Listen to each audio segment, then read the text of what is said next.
Hello dear students, मैं संतोष कुमार प्रयागराज से स्वागत है आप सभी का ऑक्सी कोचिंग के एक और वीडियो में। आज की वीडियो में पर्सनालिटी 10.5 के क्वेश्चन नंबर 7 को सॉल्व कर रहे हैं। 7वां क्वेश्चन है यार, यानी कि पार्ट जी का वीडियो बना रहे हैं। एक ही बारी में अगर आप सारे पार्ट के वीडियो देखना चाहते हो इस प्रश्नावली के, तो आप डिस्क्रिप्शन को चेक कर लेना, या फिर अगर आप 9 क्लास की सारी वीडियो जितने भी हमने बना रखे हैं या फिर आगे आने वाली वीडियो बनाएंगे, एक ही बारी में चेक करने के लिए आप आई बटन पर क्लिक कर लेना। आपको इसके लिए प्लेलिस्ट मिल जाएगी, तो आप देख सकते हो बेशक। वीडियो शुरू करने से पहले सब्सक्राइब कीजिए ऑक्सी कोचिंग यूट्यूब चैनल को और बेल आइकन को ऑल पे कीजिए, जिससे फ्यूचर में कोई वीडियो आप मिस ना करो। अगर आपने पहले से ही सब्सक्राइब कर रखा है तो थैंक यू वेरी मच। तो आज के क्वेश्चन की बात कर रहे हैं। यदि एक चक्रीय चतुर्भुज के विकर्ण उसके शीर्षों से जाने वाले वृत्त की व्यास है, अच्छा, तो सिद्ध कीजिए कि वह एक आयत है। फिलहाल देखो, आपको कोई आकृति बना के नहीं दी गई है क्वेश्चन में, हम तो आपको मेहनत भी करने की आवश्यकता नहीं है, हम है ना, हमने आपके लिए बना दिया है यहाँ पे। तो देखो, आप देख रहे हो कि एक वृत्त है और इस वृत्त पर एक चतुर्भुज बना हुआ है ABCD। बस शर्त यह है कि इस चतुर्भुज के ये जो विकर्ण है ना, ये कहाँ से, केंद्र से होके जा रहे हैं। केंद्र से होके जा रहे हैं मतलब कि व्यास है, तभी तो केंद्र से होके जा रहे हैं। तो फिर बस इतना ही था इस वीडियो में, वो सॉरी, तो इतना ही था आज की इस क्वेश्चन में। तो यहाँ पे जो चीज़ दिया गया है हल करते समय, जो चीज़ दिया गया है हमने लिख लिया है। तो क्या दिया है कि AC = BD बराबर है, क्यों भाई, देखो AC ये BD के बराबर है, क्यों, क्योंकि वृत्त का व्यास है तो बराबर है। और सिद्ध क्या करना है कि ABCD एक आयत है। सिर्फ छोटी सी बात थी, हमने हल में ये चीज लिख दिया है, ठीक है। तो अब हम ABCD को ही उठाते हैं, ठीक है, लिखते हैं चतुर्भुज ABCD में। तो इस चतुर्भुज में आप देखो तो AOC बराबर होगा, AO बराबर होगा OC के, है ना, तथा BO बराबर होगा OD के, BO बराबर होगा OD के। क्यों बराबर होगा, क्योंकि वृत्त की त्रिज्याएं हैं भाई, वृत्त की त्रिज्याएं, त्रिज्याएं, ठीक है। अब इस वृत्त के AC और BD दोनों व्यास बराबर हैं, इनकी त्रिज्याएं भी बराबर हैं। वैसे AO BO के भी बराबर है, लेकिन हमें फिलहाल उसकी आवश्यकता ही नहीं है दिखाने का, तो हम नहीं दिखा रहे हैं, सिर्फ ये दिखा रहे हैं AO OC के बराबर है। तो आप देखो, तो ये जो O है, या फिर ये कहें कि ये जो विकर्ण है AC और BD, ये एक दूसरे को समद्विभाजित कर रहे हैं। समद्विभाजित कर रहे हैं तो मतलब कि ये इसके बराबर है तथा ये इसके बराबर है, तभी तो समद्विभाजित कर रहे हैं, ठीक है। तो हम यहाँ पे लिख सकते हैं अतः अतः चतुर्भुज लिख सकते हैं, और लिखना पड़ेगा भाई, चतुर्भुज ABCD के विकर्ण एक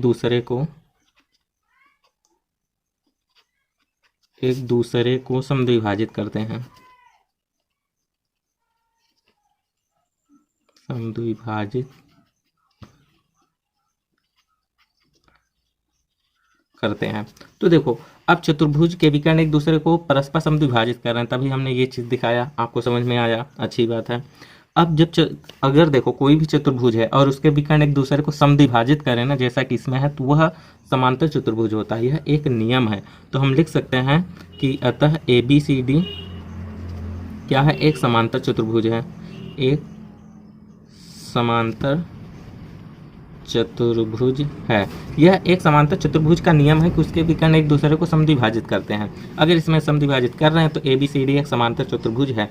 वैसे इस पे क्या कहते हैं, चतुर्भुज वाली अगर आप प्लेलिस्ट देख लोगे ना, तो आप डिटेल में जान पाओगे कि क्या समांतर चतुर्भुज होता है, क्या क्या आयत होता है समांतर चतुर्भुज, और आयत में अंतर क्या होता है। सारी बातें आपको डिटेल में पता चल जाएगी, आई बटन पे लिंक मिल जाएगा, और हो सकता है तो हम उसमें डिस्क्रिप्शन में भी दे सकते हैं, तो आप देख सकते हो, ठीक है। तो ये चीज़ तो प्रूफ हो गया कि ABCD एक समांतर चतुर्भुज है, लेकिन हमें समांतर चतुर्भुज तो प्रूफ ही नहीं करना था, हमें आयत प्रूफ करना था। तो देखो, समांतर चतुर्भुज और आयत में सिर्फ एक ही अंतर होता है कि समांतर चतुर्भुज का कोई भी एंगल 90 अंश का नहीं होता है, लेकिन 90 अंश के अलावा भी हो सकते हैं, जैसे कि 60 अंश 65 अंश हो सकता है। लेकिन अब अगर, और आयत में क्या होता है कि कोई भी एक कोण समकोण होता है। अगर एक कोण समकोण हो गया तो सारे ही हो जाएंगे। तो फिलहाल हमें एक कोण को समकोण किसी भी तरीके से प्रूफ करना, चाहे इसे प्रूफ कर दें चाहे इसे प्रूफ कर दें, तो बहुत ही ईजी है। तो देखो, समांतर चतुर्भुज तक तो हमने प्रूफ कर लिया है, बस हमें यह प्रूफ करना है कि कोई भी कोण समकोण हो जाए। तो अब देखो, BD एक व्यास है, क्या है, BD एक व्यास है, और व्यास द्वारा वृत्तखंड पे बना हुआ कोण समकोण होता है, ठीक है। तो BD व्यास द्वारा वृत्तखंड पे बना कोण क्या है, बी ए डी, यही वृत्तखंड पे बना कोण है, तो ये एंगल क्या होगा, 90 अंश होगा। ठीक है, बस प्रूफ हो गया। बस यही चीज़ अगर हम दिखा दें तो प्रूफ हो गया। आप इस तरीके से भी दिखा सकते हो, और एक और तरीका है दिखाने का। देखो दो तरीके हैं, यहाँ से दो तरीके से आप दिखा सकते हो। समांतर चतुर्भुज तो हो गया ना, तो एक तरीका और है कि देखो ए बी सी डी एक चक्रीय चतुर्भुज है। समझना, देखो हम यहाँ से इसे दो भाग में विभाजित करते हैं, क्योंकि हम दोनों तरीके ही आपको बता दें कि कैसे सॉल्व होगा। तो देखो यहाँ पे हम पहला तरीका सॉल्व करते हैं, यहाँ पे दूसरा तरीका। तो देखो समांतर चतुर्भुज प्रूफ करने के बाद आप कोई भी तरीका अपना सकते हो, कोई प्रॉब्लम नहीं है। पहला तरीका ये है कि बी डी व्यास द्वारा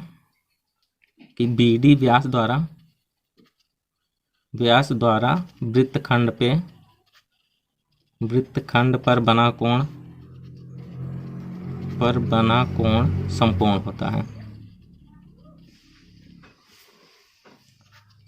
होता है। तो अतः हम ये कह सकते हैं कि बी डी व्यास द्वारा वृत्तखंड पे कौन सा कोण बनना है, ये कोण भी बनना है, ये कोण भी बनना है। तो चाहे इस एंगल को दिखा दो, चाहे इस एंगल को दिखा दो, समकोण है। तो हम लिख सकते हैं अतः B A D equal to कितना है, 90 अंश। अब देखो समांतर चतुर्भुज तो प्रूफ ही था, 90 अंश भी प्रूफ हो गया। तो हम लिख सकते हैं कि अतः ए बी सी डी क्या एक आयत है। तो देखो पहला नियम तो हो गया, मतलब समांतर चतुर्भुज के बाद हम इस नियम को देख सकते हैं। या फिर अगर आपकी मर्जी हो तो यहाँ से दूसरा नियम है कि अब देखो समांतर चतुर्भुज तो हो गया है, तो हम ये लिख सकते हैं कि अतः एंगल ए बराबर एंगल सी। हम डायरेक्ट देखो पूरा नाम नहीं लिख रहे हैं, ए यानी कि ये पूरा, सी यानी कि ये पूरा टोटल। ठीक है, हम बी ए डी पूरा कोण का नाम नहीं। अतः ए बराबर होगा सी के, तथा ए बी सी डी क्या है, चक्रीय चतुर्भुज भी है, चक्रीय चतुर्भुज है। अब चक्रीय चतुर्भुज में एक शर्त है कि समूह कोणों का योग 180 अंश होता है। तो हम लिख सकते हैं angle A plus angle C कितना होगा, 180 अंश। यानी समूह कोण ए के साथ सी को ही तो प्लस करेंगे, तो 180 अंश। अब हमें पता है ए जो है वो सी के बराबर है, तो सी के स्थान पे ए लिख सकते हैं। तो एंगल ए प्लस इस सी के स्थान पे हम फिर से एंगल ए लिख देंगे बराबर 180। ये दोनों मिलकर 2 एंगल ए हो जाएंगे, 2 एंगल ए इक्वल टू 180। इस दो को 180 अंश से जब हम डिवाइड कर देंगे तो एंगल ए इक्वल टू 90 अंश आ जाएगा। तो देखो यहाँ पे एंगल ए 90 अंश प्रूफ हो गया, और यहाँ पे भी एंगल ए ही तो है, बी ए डी चाहे बोले चाहे डायरेक्ट एंगल ए बोले, तो देखो 90 अंश प्रूफ हो गया। तो हम लिख सकते हैं यहाँ पे भी कि अतः ए बी सी डी एक आयत है। तो देखो आपको जो चीज़ अच्छा लग रहा है उसे, आपको अगर पहला चीज़ अच्छा लग रहा है तो पहले नियम से आ जाओ, दूसरा अच्छा लग रहा है तो दूसरे नियम से आ जाओ, तो आपकी मर्जी हो। कोई भी टीचर जल्दी दो नियम आपको सॉल्व करना नहीं बताता, लेकिन हम आपको बता रहे हैं इसका 2 नियम था। वैसे भी जितने भी क्वेश्चन हम आपको बताते हैं जरूरी नहीं कि वो सिर्फ वही एक नियम है। किसी भी क्वेश्चन को सॉल्व करने के लिए 3 नियम 4 नियम होते हैं, 4 तरीके होते हैं उस क्वेश्चन को सॉल्व करने, और किसी क्वेश्चन को तो आप कितने ही तरीके से सॉल्व कर सकते हो। तो आप ये मत समझ लेना कि जो मैं आपको बता रहा हूँ सिर्फ यही एक तरीका है। अगर किसी और तरीके से किसी ने आपको बता दिया तो वो गलत है, ऐसा बिल्कुल भी नहीं। उसका भी तरीका सही है, मेरा भी तरीका सही है। ठीक है, सो आप इस कंफ्यूजन में बिल्कुल भी मत रहना। सो बस इतना ही था आज की इस वीडियो को, समाप्त करते हैं आज की इस वीडियो को यहीं पे। हमारी और आपकी मुलाकात नेक्स्ट वीडियो में नेक्स्ट क्वेश्चन को लेकर फिर से होने वाली है। अगर वीडियो पसंद आया है तो लाइक करके दोस्तों के साथ शेयर जरूर कर देना। तो फिर मिलते हैं नेक्स्ट वीडियो में, तब तक के लिए बाय बाय, टेक केयर, ख्याल रखना अपना, बाय बाय।